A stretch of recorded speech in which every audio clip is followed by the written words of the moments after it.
Welcome back to more Warhammer lore. In today's video we will be delving into the cult of Sotek, how it came to be, what makes it so unique in Lizardmen society, and discussing Tehenhauin, the skink priest that leads this cult, and it certainly does fit the description of a cult. Now without further delay, let's get into the lore proper. One of the most significant events in the history of the Lizardmen was the rise of the cult of the serpent god Sotek. Traditionally, the gods of the Lizardmen were, and still are, the Old Ones. Such shadowy entities as Tlexglotl, Chotek, Quaddle, Zunkti, Exhibti, Huanchi, and the inscrutable Teapot. Sotek was a new god, an upstart god of the Skinks, who has now risen to reign as the preeminent god of the Lizardmen, eclipsing much worship of the mysterious Old Ones. Amongst the sacred plaques of Chakwa, there existed a passage not found in the inscriptions of any other temple city. This was known as the Prophecy of Sotek, and it predicted a cataclysmic invasion of Lustria by two-legged vermin. It said that ruination would last centuries and must be born. It foretold to the fall of the many great temple cities, including Chakwa, and the spreading of a terrible plague. However, this time of the rodent would be brought to an end when the mighty Sotek would appear, and his coming would be heralded by the forked tongue of the serpent. Now, usually these Slann are very good about being prepared for any danger, as through these plaques and various uses of the Great Math and Celestial Alignment, they can predict the future and even alter events in their favor. However, if you watched my previous Lizardmen video, which you should if you haven't, as it goes into more detail about Lizardmen society than I will here, you will remember that these Slann, although they are the most powerful beings, well, corporeal beings in the Warhammer world, they are constantly scrutinizing the Great Plan, and are always arguing about the subtleties of the Great Plan, and in general not doing much of anything. Now the reason this is important is that all the Slann share information from each temple city. They can communicate through a form of telepathy and occasionally astral projection. And well, it gets very strange and mystical and not very specific on all the details, but you get the idea I'm trying to make. Usually if there would be some kind of extinction level event, it would be foretold in many plaques across many different temple cities in the Lizardmen Empire. However, this time there was but a single plaque in a single temple city. For this reason, all of the Slann did not take it seriously. Now you might be thinking at this point, well, every bit of information on one of these plaques should be sacred to the Slann, and they are. But they are also full of conflicting information. It is never outright stated in the lore, but it is my belief that these plaques are just possible predictions and futures, as well as directions for the Lizardmen to take to follow the true path of the Great Plan. Now, I don't know why the Old Ones would leave conflicting orders for their favorite followers, and honestly, we'll never know. But if I had to guess, I would say that the Old Ones did not plan on not being here to direct the Lizardmen, and as we can see, they are rather lost without their direction of the celestial gods. Now, back to the plaques at Chakwa. It is the only plaque of its kind, and it is only found in a single temple city, which is why the Slann did not take it seriously in the slightest. It is but a single plaque, and there is no way that this could ever happen without the Lizardmen's foreknowledge. How wrong they were. It was not until a virulent pestilence arrived in Chakwa that the prophecy of Sotek was brought forth from long neglect and scrutinized in detail. A careful analysis required months of study, and in the meantime, thousands of Skinks sickened and died. Even worse, the spawning pools were infected, and it was not fully formed Skinks that emerged out of the primordial liquids at Chakwas, but a foul, malformed creature that crawled forth to mercifully die within a few hours. Chakwa's Slann mage priests were alarmed, sending war patrols to sweep the nearby jungle. South of the temple city, they discovered a vile new race that had infested the nearby ruins of Quetzal. There were rat men. They walked upright and bore the taint of corruption. Skaven were already established in Lustria. The pox-ridden Clan Pestilens, disease-worshipping monks of their loathsome race, had gnawed out vast warrens and under tunnels. After harsh skirmishes, the Skinks returned bearing Skaven captives. Slann knew these twisted beings were not part of the Great Plan, and said so. The Skaven were to be studied in hopes of finding a cure for their maladies. However, unbeknownst to the Lizardmen, the captives brought something else to Chakwa.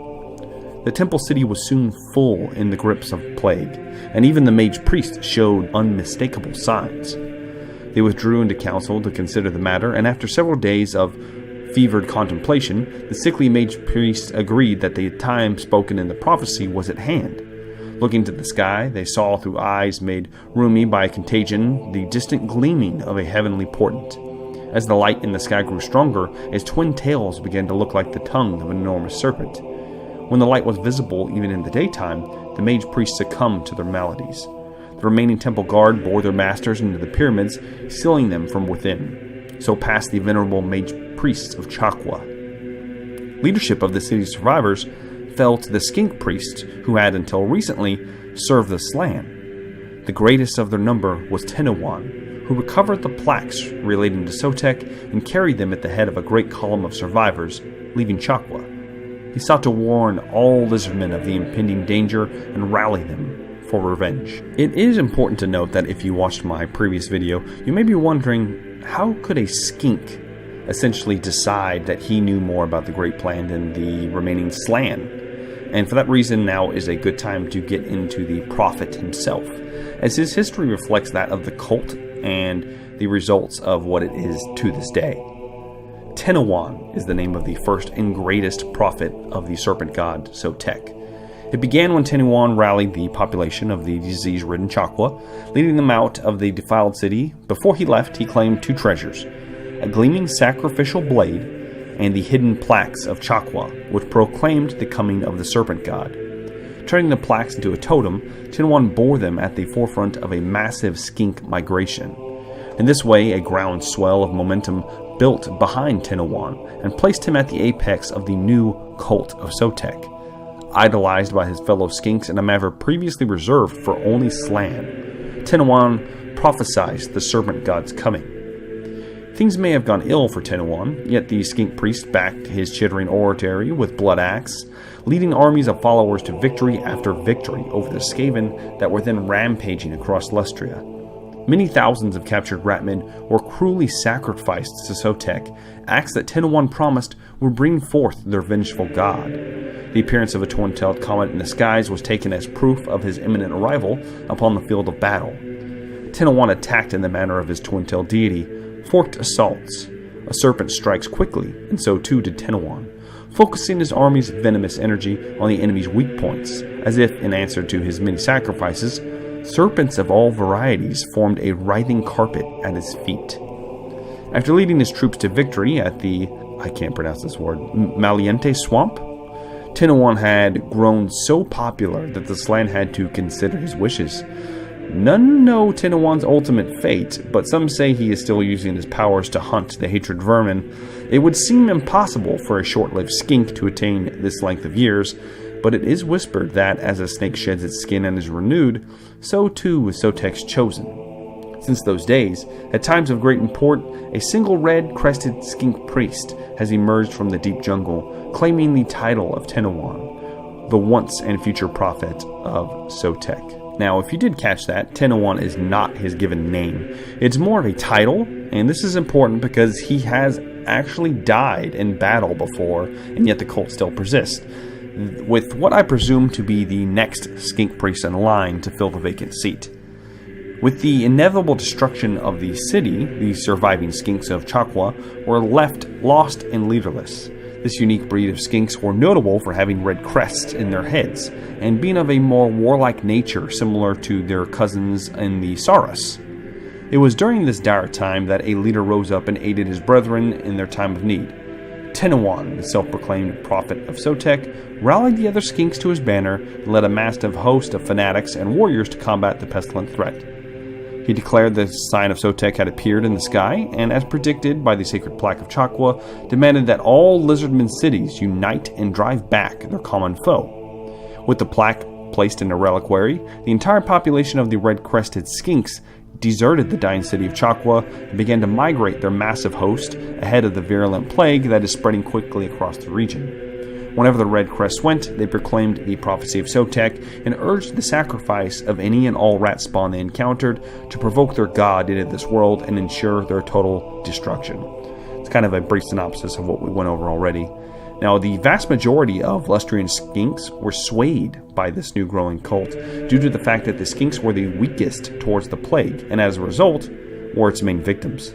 Tehenhauin and his Red Crest proliferated the cult of Sotek, leading their own personal armies to combat the Skaven wherever they found them. This was a period of total war spanning the entire continent of Lustria, with an uncountable number of cities having been relieved from both siege and disease by the Red Host of Tehenhauin. There was no remorse, no mercy in this war, for each side were indiscriminate in their attacks, using every kind of tactic imaginable to ensure the utter destruction of the other race.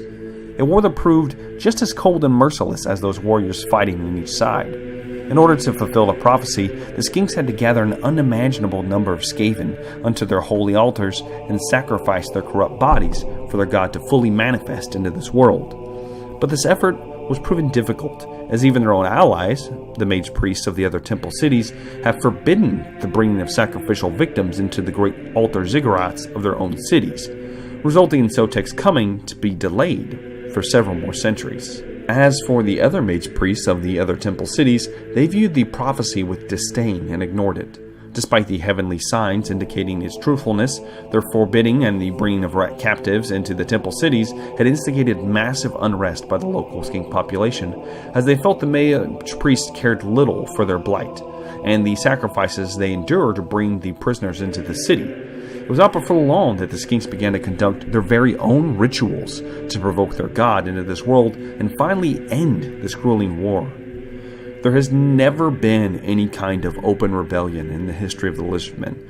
Despite the many views of the Slann on what the will of the Old One's great plan is, no city is splintered off from the Lizardmen Empire, and this is in fact the only time in history that any semblance of rebellion can be seen in Lizardmen culture. For the most part, this would be impossible, as the majority of the Lizardmen species, other than the Slann, are a little more than semi-sentient automatons, but the one exception are the skink priests. While nowhere near as powerful or intelligent as a Slann, they were gifted with enough cunning that it makes sense that when the Slann fell and the remnants of the temple city were seeking guidance, that this skink priest would fill the role usually reserved for the Slann. Of course, the Slann try not to acknowledge this, possibly out of arrogance, or perhaps out of necessity, as to acknowledge the cult of Sotek would mean to endorse it, and that is something that I believe the Slann cannot do out of principle, as the Sotek does not appear to be a normal Old One god, but something entirely different. As the grueling war dragged on and the number of sacrifices began to increase at a very dramatic rate, the serpent god Sotek heard their invocation and began preparations for his manifestation. Although the coming of Sotek was foretold, and the moment of his coming was heralded by the comet, it was still necessary for his followers to make him as strong as possible for when he was due to appear, as stated by the prophecy. Sotek would appear to the masses as an enormous and mighty serpent of incredible size and power, the swallower of all rodent kind.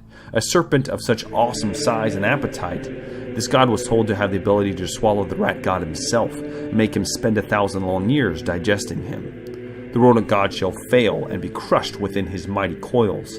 So says the prophecy itself. In time, Tehenhauin gathered a massive and mighty host of warriors that composed predominantly of skinks, and set a cunning trap for the rat spawn at the Battle of Guacmole Crater.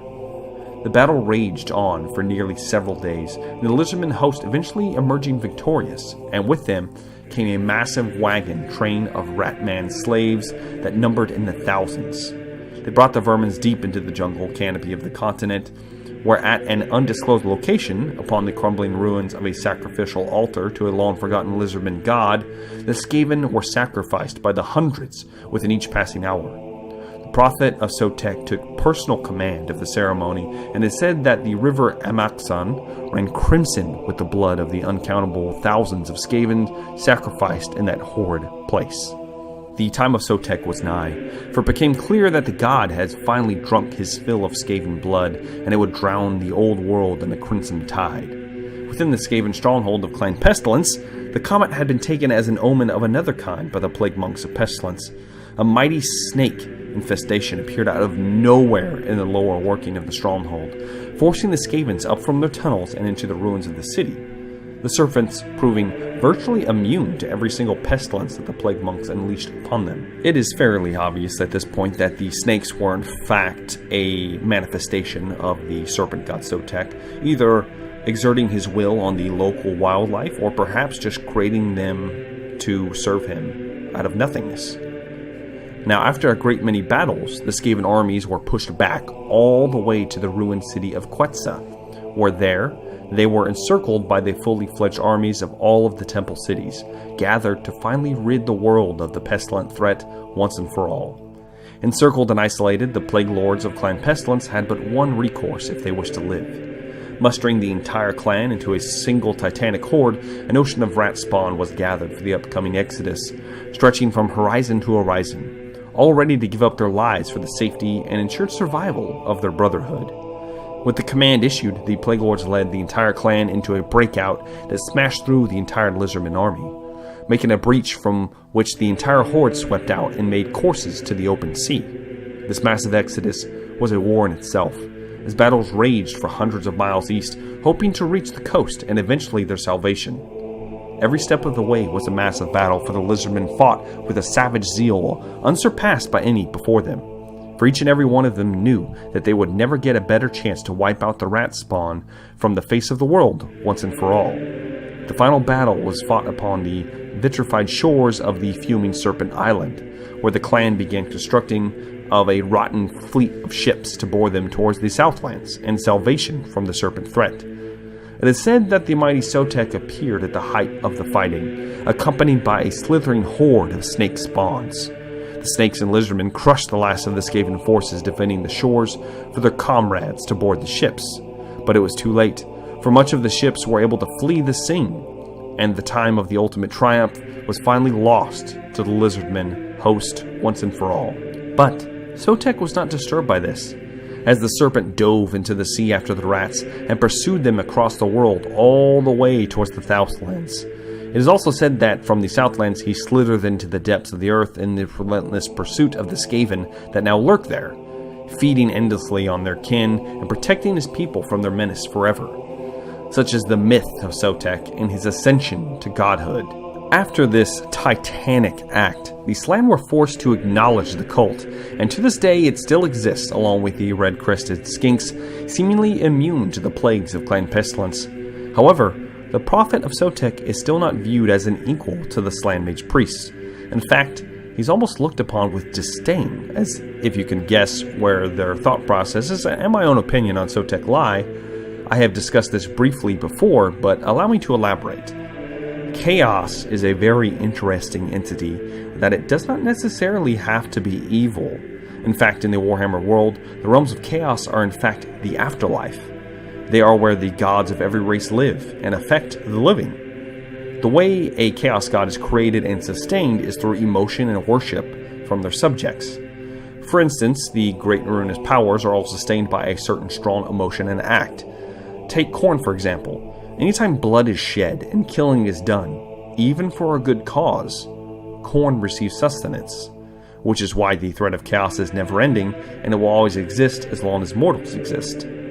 Now, the Slann understand this, and for that reason, I believe that they suspect that Sotek is in fact not an old one, the plaque claims, and it is actually a manifestation of the emotions and blood sacrifices of the Lizardmen as a chaos god, capable of aiding the Lizardmen in their time of need.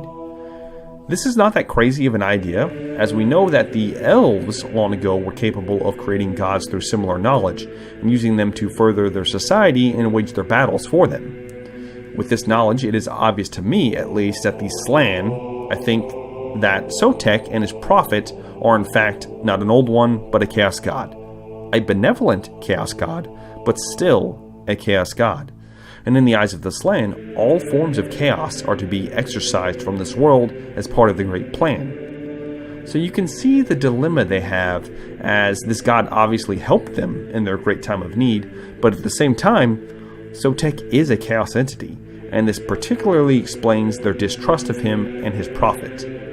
Of course, this is simply my opinion, because there's always the small chance that this is in fact a manifestation of the Old One Sotek. And if it is, He's by far the most active of the Old One deities, and would really change the many theories about the Old Ones being dead, as how he could manifest if he was in fact dead. But I am kind of talking myself in circles at this point, so let's move on. I could keep talking about Chaos Gods and Sotek and the differences between them for quite a while, but you pretty much get the gist of the message I'm trying to convey here. And let's move into the actual prophet himself, more specifically his gear. As if he's ever added into Total War, I suspect this would be his legendary gear. Now, he has the Blade of the Serpent Tongue. That is the sacrificial dagger that he took from Chakwa, which was made by the Skink Artificers and enchanted to drip with deadly venom, a fitting weapon to combat the Ratmen. He also has the Plaque of Sotek. Upon this stone plaque is inscribed an extract of the prophecy of Sotek that grants Tehenhauin additional warding, but essentially a ward save. As you can see, he has very powerful gear. In the lore, we see that he puts these to use and is a very powerful spellcaster in his own right. While not a Slann Mage priest, a very powerful caster. Now, I hope that you found this video informative. A little bit shorter than most of my lore videos, but still, Sotek is an aspect of Lizardman culture that truly stands out. I just couldn't feel I have covered a Lizardman properly without him getting his own video. Now, there is definitely more lore to come, and I have a special surprise for my loyal followers coming soon, as we are fast approaching the 500 subscriber count. A big step for the channel, and all of you that deem me worthy of your patronage. Now, with that in mind, feel free to ask questions in the comment sections. I look forward to reading them and answering them as best as I can. And that's going to be it, guys. As always, I have been Jumbo Thick. Until next time, thank you for watching, and I hope you have a good day.